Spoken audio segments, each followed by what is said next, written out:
you can get disability, you can get better, Yes. and you can go back to work. It's not a forever, oh my God, I'm going into disability, I'm never going to work again in my life. Right. It is a big time out to let you concentrate on your health and your recovery. And I hope you recover. Many people do. Yes. Right? So I want to also put that little piece of hope in there. Yes. Accepting disability is not hopeless, it is hopeful.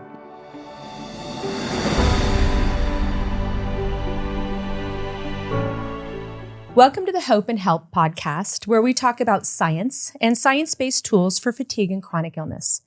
I'm your host, Haylie Pomroy, #1 New York Times bestselling author of The Fast Metabolism Diet, leading health and wellness expert, a PhD student in neuroimmunology, guys, and a fierce advocate for those in need of a bit of help and hope. Today, we're going to talk about a very difficult subject, and that is something that a lot of individuals that struggle with chronic disease, chronic fatigue, long COVID, and that's the issue of obtaining disability benefits. I am so lucky to be joined today by the Dr. Nancy Klimas. Dr. Klimas is a clinical immunologist. She is one of the directors of the Institute of Neuro-Immune Medicine. She is the director and one of the founders of this incredible institute. I have Dr. Irina Rozenfeld. She is a nurse practitioner and works with many patients dealing with chronic fatigue, MECFS, as well as long COVID and other neuroimmunological disorders. And then today we brought in a special guest, and this is Atty. Dabdoub. Atty. Dabdoub is an attorney that specializes in helping individuals that have really been struggling getting the benefits that they need in order to get well, that they deserve because of their disability. And so we're going to have a pretty candid discussion today on what we can all do collaboratively to come together to get these patients what they need. So first, I want to thank all of you for being here today. Thank you so much. Welcome. Thank you. Glad to be here. Yeah, this is going to be cool. So, Dr. Klimas, I'm going to start with you. You have been seeing patients. You were one of the, trailblazers in the MECFS space. And I'd just like to maybe give all of those individuals that are out there listening right now that are dealing with this particular diagnosis or something in the neuroinflammatory space, a little bit of hope that there is some help that they can get in receiving care, but also in getting benefits so that they can focus on their care. Absolutely. There's been a lot of progress down this line. In fact, it's got to be at least 25 years now that Lyle Lieberman was on the advisory committee that helped Social Security rewrite their guidelines around MECFS. So there are actually guidelines, and it is recognized that as a disabling condition. And we know how to document the level of disability. So there's definitely hope in being successful in the Social Security applications. Private insurance, you can talk about that. It's always a little bit more of a struggle, but it is still, you paid for it and you're sick. You should be able to get your disability if you're disabled. I think a lot of people wait too long to make that big decision. And they allow themselves to get very, very ill by trying to hold up the whole wide world when they're not physically able to anymore. So I'm glad we're doing this. I think it will help a lot of people. Yeah, I appreciate you saying that. And one of the things that Eddie and I have talked about in the past was people being reluctant to reach out early on. And Eddie, you and I have talked about, your specific law practice being very focused on this particular issue. Why do you think it's important, like Dr. Klimas just said, for someone to reach out and just get information, or your website is a wealth of information? Yeah, exactly. I think to echo what Dr. Klimas has said, I think what I have seen in my practice is people call us after really pushing themselves for a long time. And they probably could have called us 6 months, 2 years. I mean, it's always a bit too late. And so I think they've harmed themselves by overexerting and the mental stress and all the things that come with daily life and work. And then on the legal side, it can create wrinkles. Because one of the main arguments we see from insurance companies is they say, well, it seems like you've been struggling for quite a while and suddenly you can't work. What changed? Right. So the insurance companies have doctors that really spend a lot of time and energy focusing on this medical argument that there's been no change in the person's condition to justify this sudden, abrupt decision to stop working. Dr. Rozenfeld, that makes me want to ask you a question about, you see so many patients in this Situation. Yeah, in this situation, absolutely. And those people that are struggling with this, you talk a lot about really taking an assessment or documenting, what's going on with them. I know sometimes your assessments are 3 hours long. We like to spend time with a patient, and we develop a relationship with patient. We definitely, on the first visit, none of us will say, I step and I'm gonna support your disability. Realistically, we have to know patient and develop plan and treatment and we really try an improvement and try make patient come back and work. Most of the patients really want to go back to work and really live full life.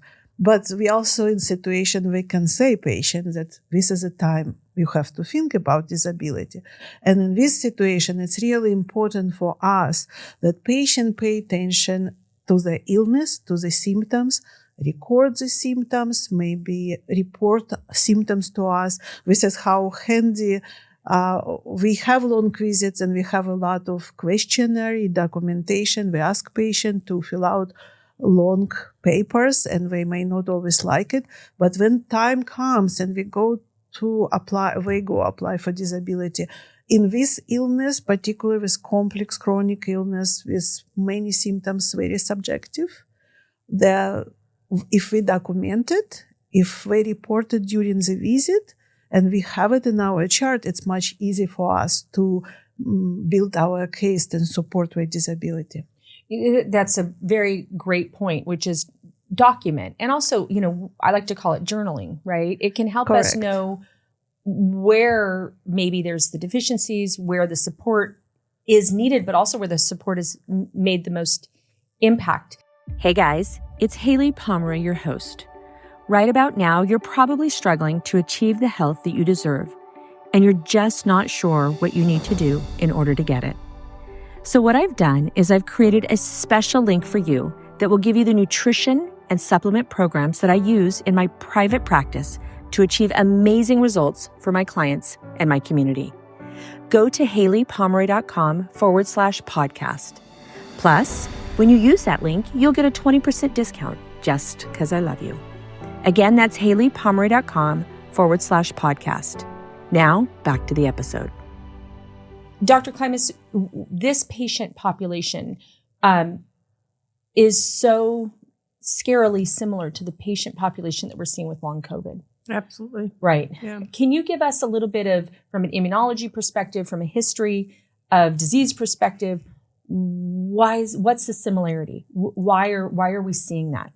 Well, they're both post-viral illnesses. So MECFS, more often than not, is post-viral, and often we know the virus, like Epstein-Barr with mononucleosis, that type of thing. Long COVID, it was COVID. So the similarity is very strong. The long COVID patients often have this core symptom, which is post-exertional relapse or post-exertional malaise. That's a really important symptom. And then it goes back to why it's important to pace and quiet your life and have a routine that's tolerable and doable. And yet many patients, like many people, are type A people that will try to push through the pain. I think my worst are the veterans because they have this drill sergeant in their heads that says, work through your pain. And then they're so sick. So they're very similar. And the numbers are staggering. I think the estimate was 4 million MECFS patients in 2020 before the pandemic. And now 17 million new long COVID patients since the pandemic. Wow. Yeah, so it's wild. And the illnesses have bits and pieces that overlap in other ways, like dysautonomia. That's the racing of the heart and the blood pressure falling and the GI tract acting weird.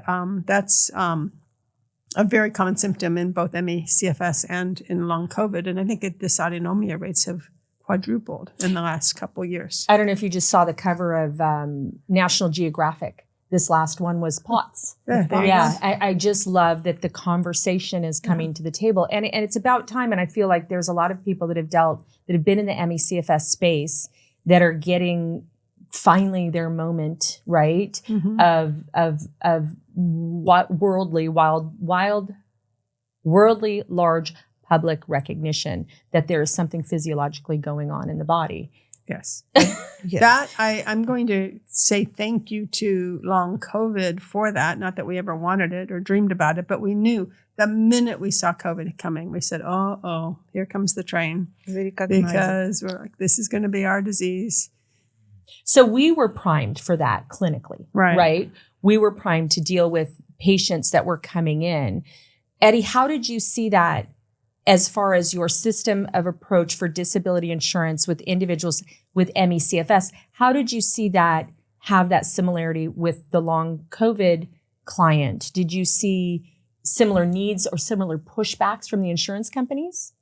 I think we were also primed, right, for long COVID, because we have a protocol in place for many years for handling MECFS cases, and we've refined it over the years, and it's proven to be very successful. And so along comes long COVID, and man, this thing looks just like MECFS. Right. And the insurance companies are denying them for the same reasons. Okay, we're going to handle these the same. So we really do handle MECFS and long COVID cases from a legal perspective exactly the same way. Wow. The same legal strategy. Wow. That just gave me chills because we recognize it professionally, you recognize it professionally. Yes. Yeah. Wow. I say if it's sounds the same and smells the same. Exactly.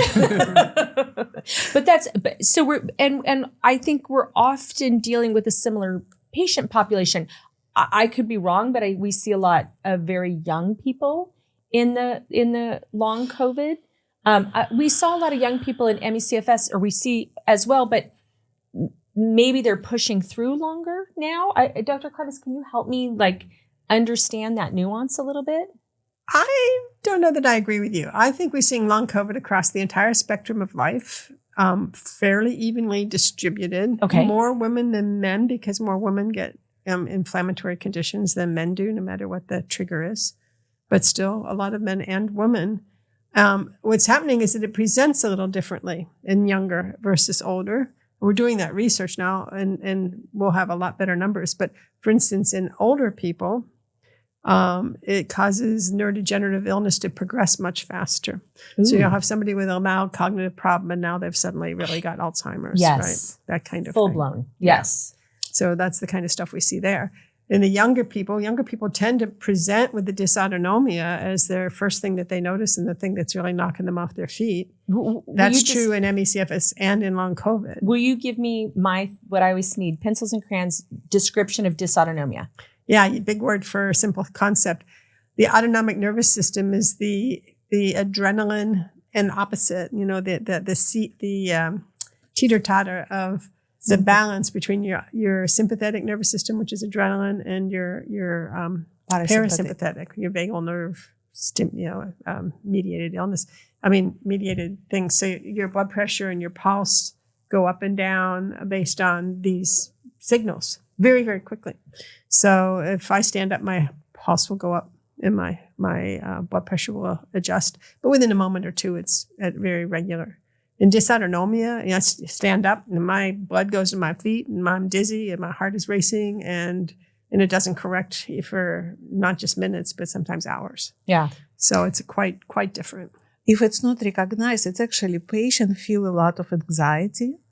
And sometimes it's nausea, lightheadedness. They don't even know that it's anxiety, but there is a good point what happened with post-COVID with new young patients, maybe because of the social media and the Instagram. They really come to our office much faster than maybe 5 years ago, patients with chronic fatigue syndrome. Yeah. They got treatment sometimes much faster, and then faster they got treatment, the better they handle the disease. I think I'll just throw in there also, there is a little bit of generational cultural access to medicine, I think. I think a lot of the younger generation has been emboldened to ask questions, to maybe explore their bodies a little bit more. Use AI to figure out what's wrong. Right. Yeah. They use AI to figure out what's wrong. Yeah. Exactly. Where somebody of my generation might say, well, gosh, yeah, I'm a little dizzy. I'm just going to put a chair next to my bed so that when I stand up, if I feel lightheaded and my feet feel swollen,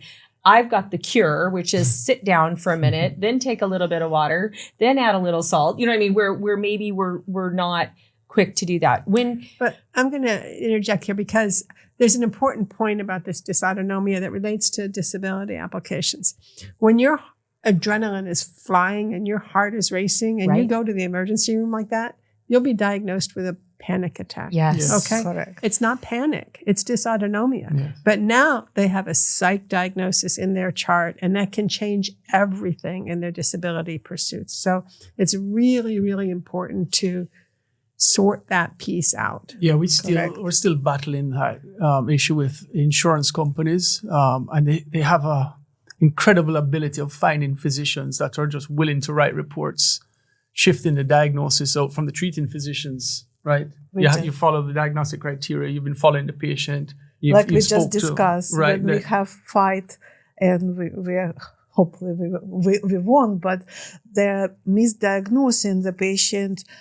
There is no mental diagnosis of anxiety. There is no mental diagnosis, but there is a symptom of anxiety, and the symptoms of anxiety documented in the chart as the symptoms.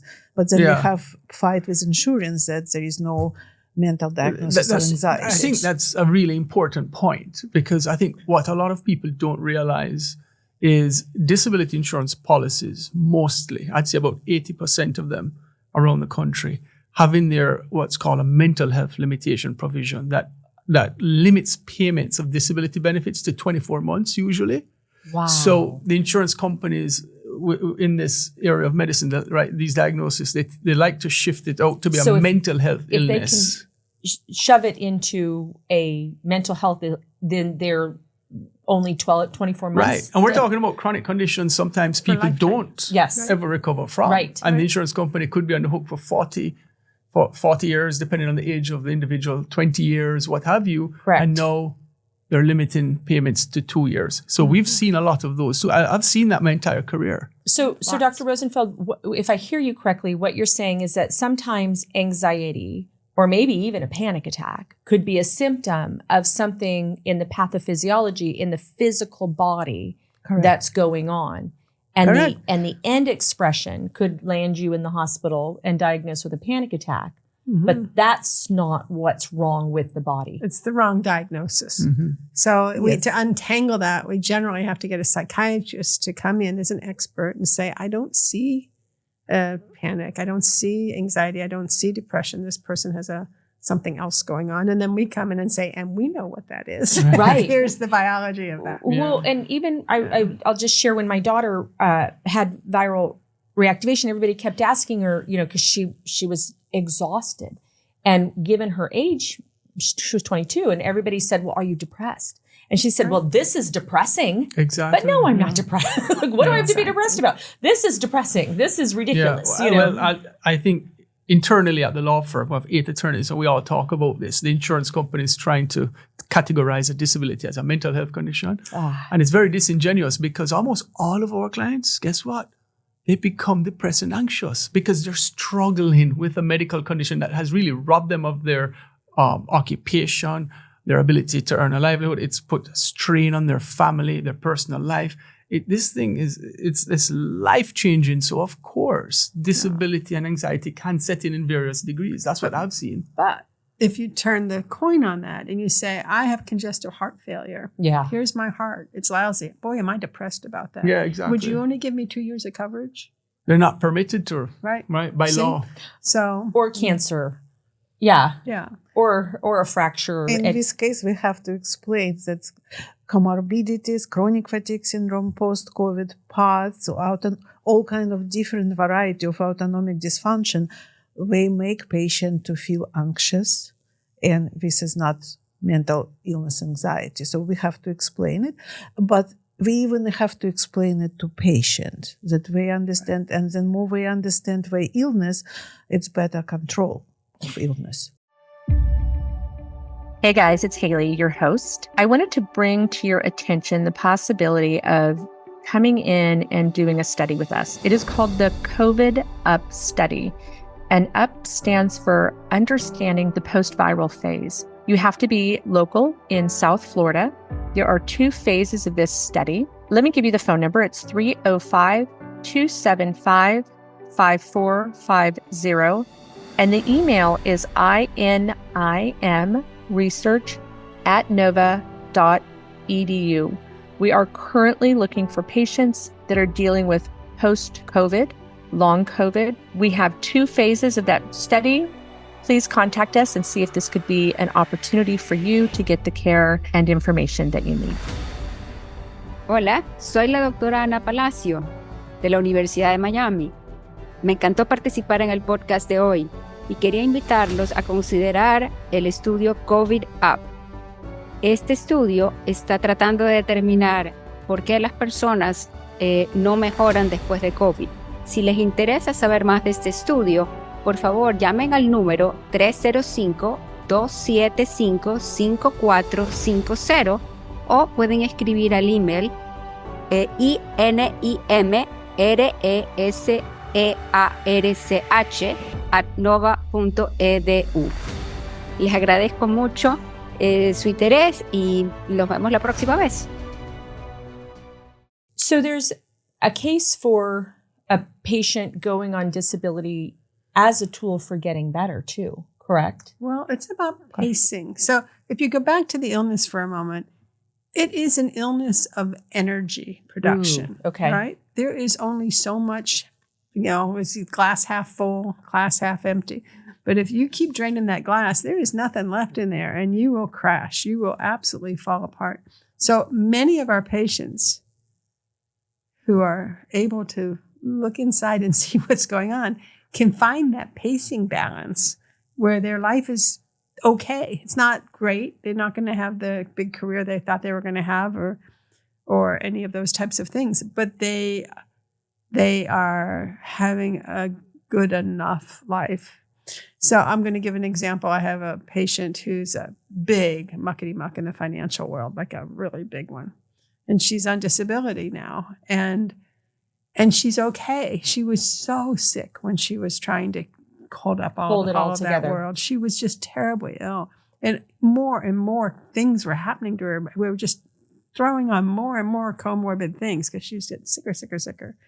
And now, a couple years into disability, I saw her just recently.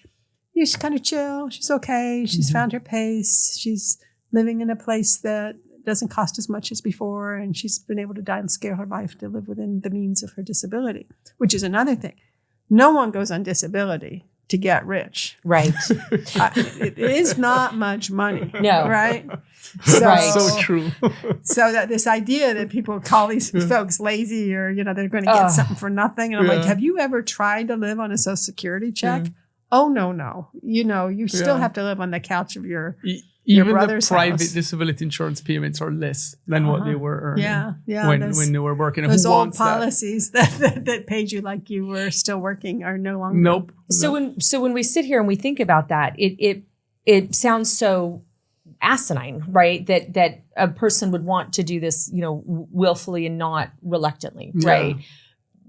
At the same time, the earlier that someone can look at their options or can just know if that's when you look at your options for care, right? Whether you're going to change your diet or take supplementation or do an immunotherapy, and you look at how you're going to pace your life, knowing what you do or don't have access to from a private insurance perspective, the earlier the better, correct?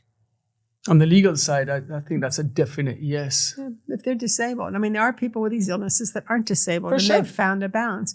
But there are people, and we know them, and this is what Irina was saying, was we won't see a patient in the first visit and say, oh my gosh, I'm going to fill out your disability papers because we don't know you yet. Right. But as we know you and are able to track the course of your illness, we can get a much better understanding. And we also, of course, when we see people, they tend to get better because we're starting to add things to their care and they can improve a lot.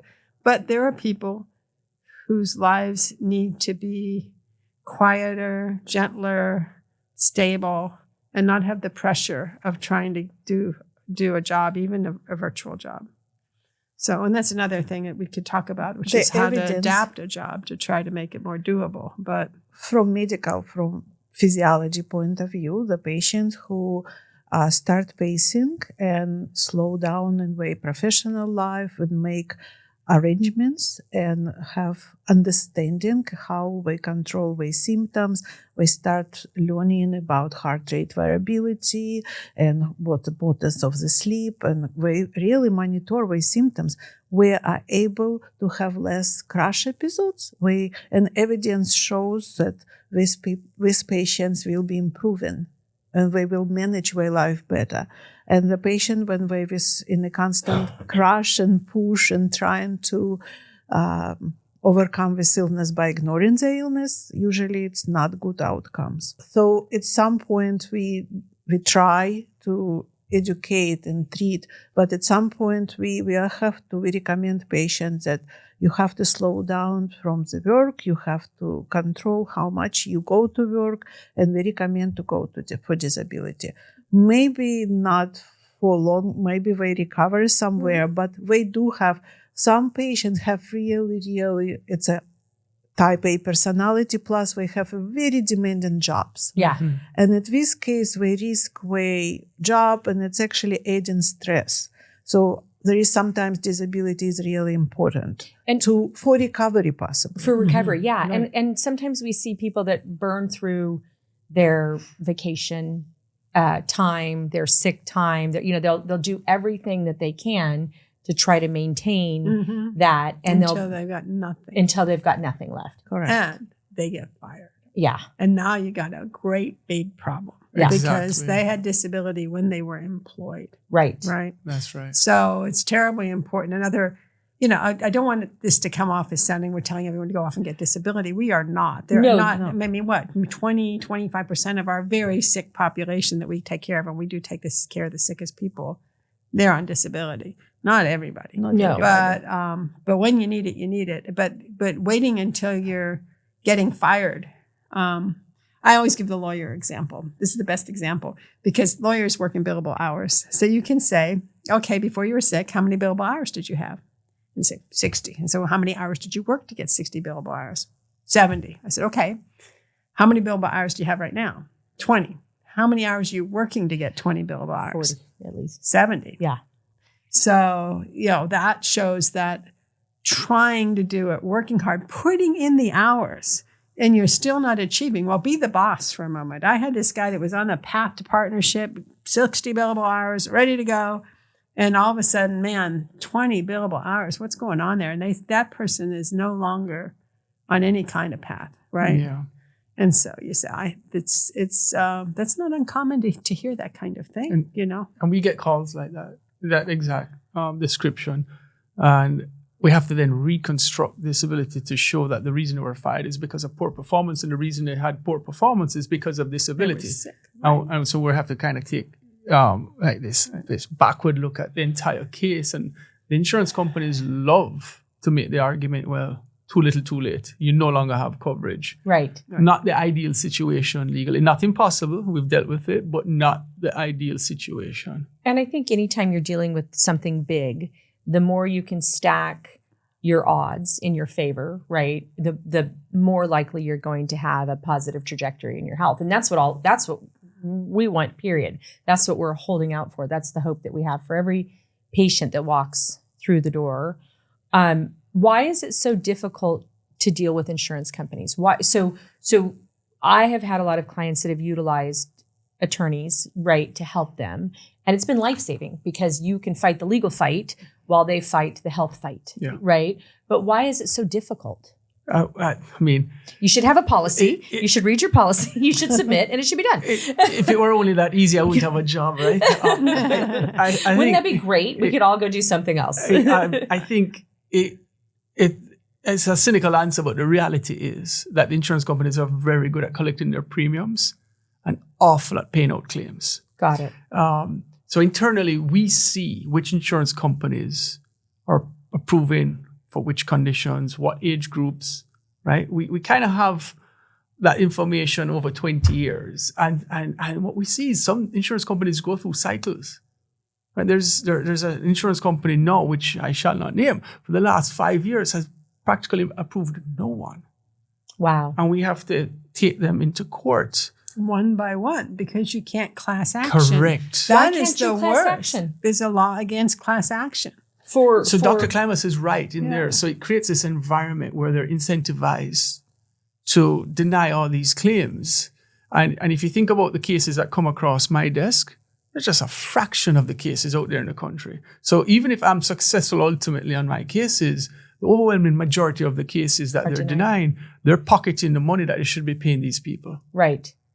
And it's kind of, there's a real similarity with in our clinical environment, right? We're seeing the toughest of the toughest. People have spent 10 years, at least 10 doctors, right, before they land with us. Mm-hmm. And your practice is very specialized in this. Dr. Klimas, I just have to go back because this is blowing my mind. Why can't there be a class action? There's a federal law against it. So if you want to tell the advocates on this podcast to do something, it would be going back to Congress and saying, why did you protect the insurance companies for people who are the sickest of the sick in this country from being able to pursue through class action their right to pursue the policies they paid for? And is it just MECFS or is it? No, it's health. You health cannot, in general. So on this topic, I'm going to build Sorry, on, this just blew my mind. Yeah, I'm going to build on what Dr. Klimas is saying here, because I think what we're getting at is there's this massive incentive for insurance companies not to pay claims. And the underlying law, the federal law, ERISA,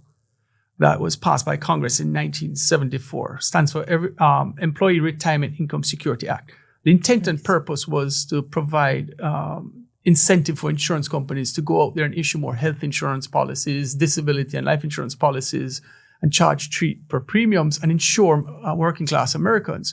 Over the last 40 years, the way this law was written and then interpreted by federal judges, the law has now become very hostile to the patient and pro-insurance.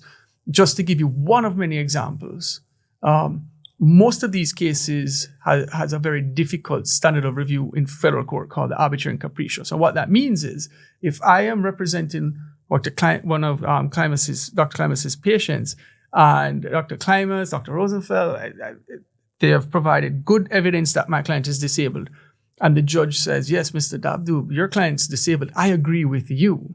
Well, in a normal kind of case, I've won, but not yet. I still now have to show the judge that not only did the insurance company get it wrong when they denied the benefits, but their decision was completely unreasonable, which is a layman's way of saying their decision was arbitrary and capricious. So the standard of review, legally speaking, to win a disability insurance case that is governed by ERISA is way above the standard in other types of cases. Like a tree fell on someone. Yes. Or a car. You just have to prove it happened by a preponderance of the evidence. Did it or didn't it? Well, it did. Okay, you win. Not in this area. So that situation creates an incentive for insurance companies to go and get doctors to write reports, creating what they think is a reasonable disagreement amongst physicians. And then the federal judges go, oh, well, I guess I have to rule for the insurance companies. What do you, both Dr. Klimas and Dr. Rozenfeld, whoever feels, and please both of you respond to this, how do you feel, how does it make you feel clinically when someone that has MECFS or long COVID, Parkinson's, is reviewed by a doctor that has no specialty whatsoever or experience in any of these diseases? I want to hear it. Well, it infuriates me. My more satisfying moments there, it is infuriating, and they call it independent medical reviews, and they never even see the patient. They look at the medical record and they come to a completely different conclusion based on whatever they read in the record. But the people that wrote the record saw the patient. They're often like orthopedic surgeons or something that has nothing to do with what we're doing with him. A lot of occupational medicine. Yeah. Yeah, and the other thing they do, here's our patients who on a reasonable day could probably do, a squat or pick up a 5-pound weight off the table. But tomorrow they're going to be in bed. So, and they just are such wonderful people. They'll go into an occupational health assessment and just do everything they're told as best they Try possibly really can. hard. Try really, really hard. Yes. And then the next day they are crashed maybe for weeks. Yes. But on the day of the assessment, they picked up 5 pounds. They did a squat. Hey, they can do that. So then you've got, that happens a lot. And I'm like, oh my gosh, these IMEs are so stacked against these patients because you need to understand this is a post-exertional illness. You exert and then you get sick. I see that the insurance companies are sending folks to IMEs when they're not represented by us. Right. Because they know that these individuals don't know any better. And the second thing they do, Dr. Klimas, is they coordinate to do surveillance, surreptitious surveillance on the IME days. So it's a gotcha. We got you going to the appointment. We got you leaving the appointment and picking up a jug of water or something. And it's so disingenuous, but what the insurance company is doing is building up a case against the individual. Stacking And this is why I said, yes, there is a good day and bad day, and patient not arrested at home, and they can go and do something. And this is very important. If we document more or less what's happening with them, and we have a visits and we document what's happening. So when this come to insurance and with reviews, and we do record them and we watch them, but then we have our documentation that patient had crash after particular activities, or we regularly seen and we have documentation to despite that we did something on that day, but 2 weeks later we were in severe relapse or something. That is this continuity of care really important because we can explain it. That you establish a relationship with your care provider, with your doctor, that you establish and that you are a good note taker on behalf of yourself. On the medical side, that's incredibly important from a legal perspective. But one thing that we also do on the medical side, it's incredibly important to get well.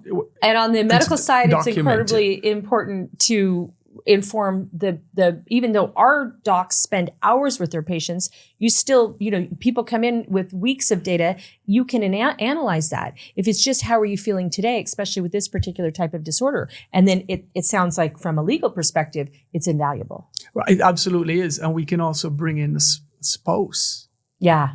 I mean, think about the individuals who are living with your patients.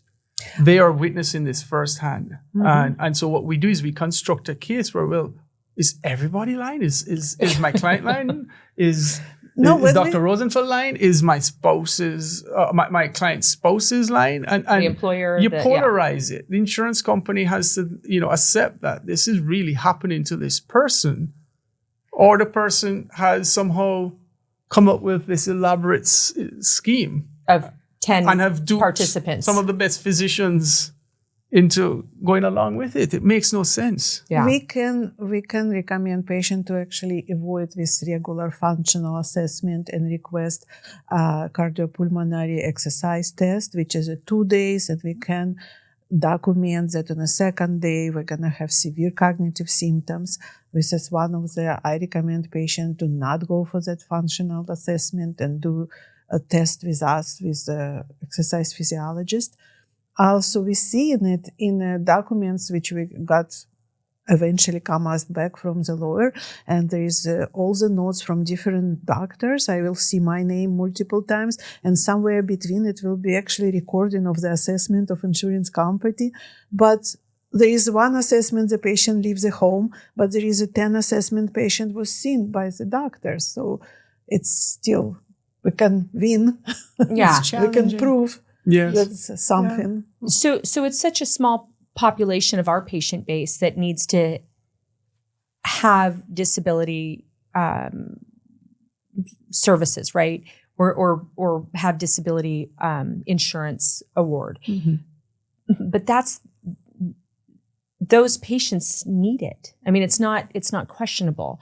Dr. Klimas, you've said so many times that, in the history of MECFS, we wasted 10 years of really good science just trying to prove that it's not all in your head.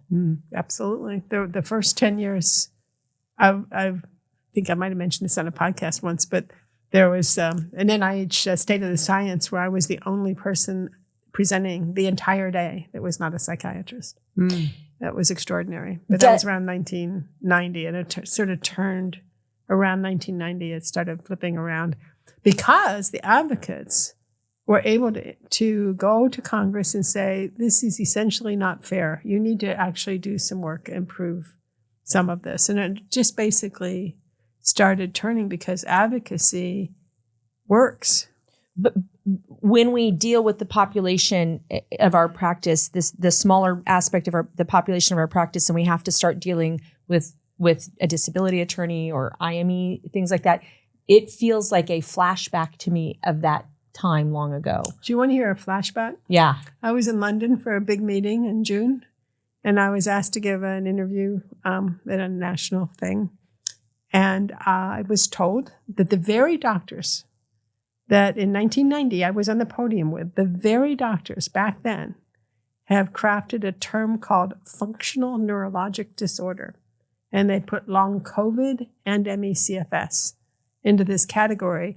Right now, this year, 2024, in the UK, if you have long COVID or you have MECFS, you're likely to get this diagnosis.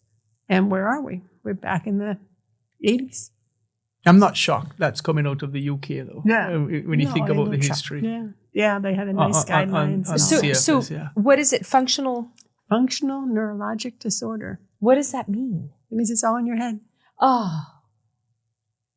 Wow. All right. Now, I'm not going to say that there are conditions that are functional and they're awful and they're real. And those people that have those conditions need compassion and care like anybody else.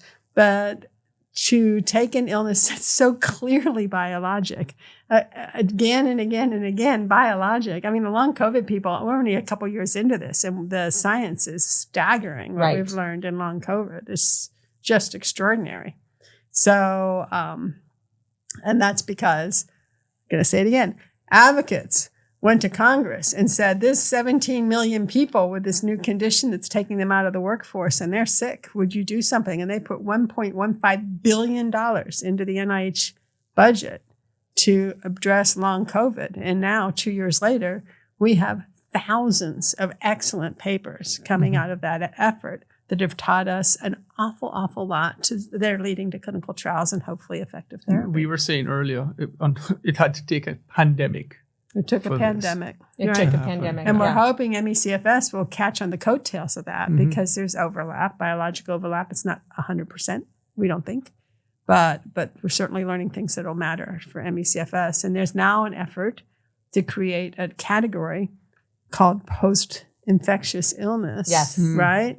That encompasses the MECFS, the long COVID, the post-Lyme, all these people that had acute. It feels so long overdue. Oh my gosh, yes. It's just insane that we have made these just separate silos all this time and not. This is where lumping is better than splitting. For us as clinicians, it's very hard to diagnose something that's just post-COVID.